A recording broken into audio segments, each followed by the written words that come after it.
안녕하세요. 은호레터의 은호입니다. 9월 20일 금요일 전달드린 뉴스는 다음과 같습니다. 연준의 금리 인하 결정에 대한 긍정적인 반응으로 목요일 미국 주식시장은 강세를 보였습니다. 나이키는 CEO 교체로 주가가 급등했습니다. GM은 자사의 전기차 고객들이 9월부터 테슬라 슈퍼차저를 사용할 수 있게 된다고 발표했습니다. 워렌 버핏의 버크셔 해서웨이는 최근 연준의 금리 인하로 수익이 감소할 가능성이 커졌습니다. 메르세데스 벤츠 그룹이 올해 재정 전망을 하향 조정했습니다. 디즈니는 해킹 사건으로 회사 데이터가 유출된 후 올해 말까지 회사 전반에서 세일즈포스의 슬랙 사용을 중단할 계획입니다. 유럽연합은 애플에게 아이폰과 아이패드 운영 체제를 개방하라는 경고를 내렸습니다. 자세하게 하나씩 살펴볼까요? 연준의 금리 인하 결정에 대한 긍정적인 반응으로 목요일 미국 주식시장은 강세를 보였습니다.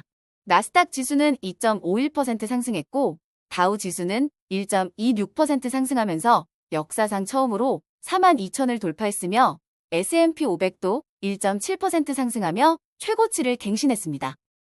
BMO 캐피털 마켓은 2024년 S&P 500 목표치를 5,600에서 6,100으로 상향 조정했습니다. 이는 연준의 금리 인하로 시장이 강세를 보일 것으로 예상하기 때문입니다. BMO는 특히 4분기 주식 시장이 강세를 보일 가능성이 크다고 전망했습니다. 향후 연준의 금리 인하와 경제 지표에 대한 기대가 주식 시장의 중요한 변수로 작용할 전망이며 투자자들은 이번 금리 인하가 경기 연착륙을 성공적으로 이끌지 주목하고 있습니다. 한편 주간 실업수당 청구 건수는 12,000건 감소한 21만 9천 건으로 5월 중순 이후 최저치를 기록하며 노동시장이 여전히 견고한 모습을 보였습니다. 나이키는 CEO 존 도나우가 사임하고 회사 베테랑 엘리엇 힐을 새로운 CEO가 될 것이라고 발표했습니다. 도나우는 2020년 1월부터 CEO를 역임했으며 10월 13일 퇴임 후 1월 말까지 고문으로 남을 예정입니다. 힐은 10월 14일부터 CEO로 취임할 예정입니다. 도나우의 재임 기간 동안 나이키는 소비자에게 직접 판매하는 전략으로 전환하면서 혁신적인 제품 개발에 집중하지 못했다는 비판을 받았습니다. 또한 중국 내 수요 감소와 세계적인 소비 트렌드 부진으로 매출이 감소했습니다. 힐은 나이키에서 32년 동안 근무했으며 소비자 및 마켓플레이스 부문 사장을 역임한 뒤 2020년에 은퇴했었습니다. 힐은 나이키의 혁신적인 제품 개발과 성장을 이끌겠다는 의지를 밝혔습니다. 이 소식으로 나이키 주가는 애프터 마켓에서 급등했습니다.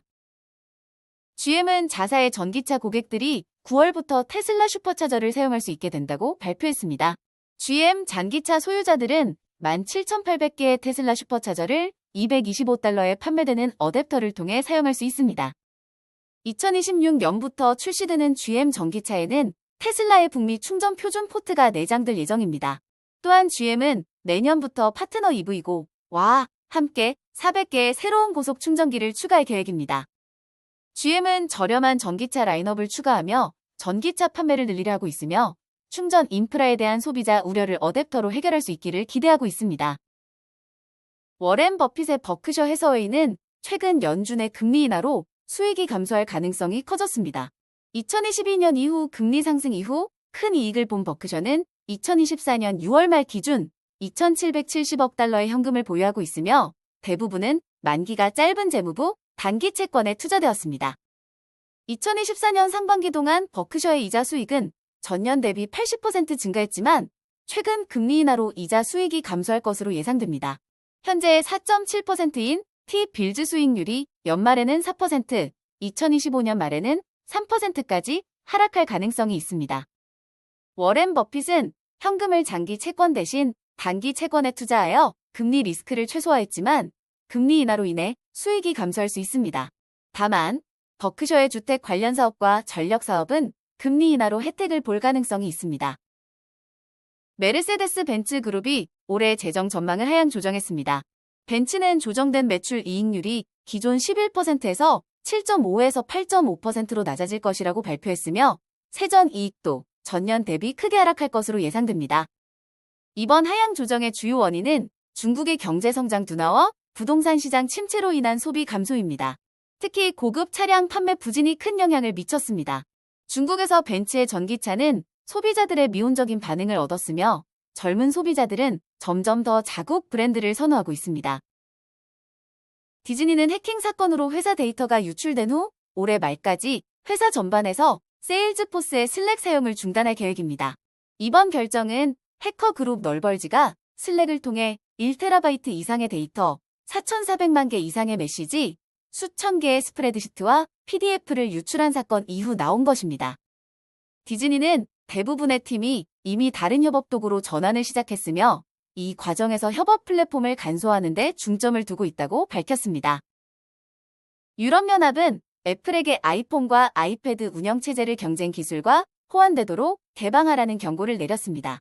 이는 디지털 시장법에 따른 규정으로 애플이 6개월 내에 이를 준수하지 않으면 큰 벌금을 부과받을 수 있습니다. 이유는 애플이 쉬리 음성 명령이나 결제 등 핵심 기능을 다른 개발자들이 접근할 수 있도록 해야 한다고 요구하고 있습니다. 애플은 이에 대해 보안 유지가 중요하다는 입장을 내놓았으며 유럽 소비자의 보안이 위협받을 수 있다고 주장했습니다. 오늘 전달해드릴 뉴스는 여기까지입니다. 들어주셔서 너무 감사드리고 은퇴하는 그날까지 파이팅입니다. 도움이 되셨다면 좋아요와 구독 부탁드립니다.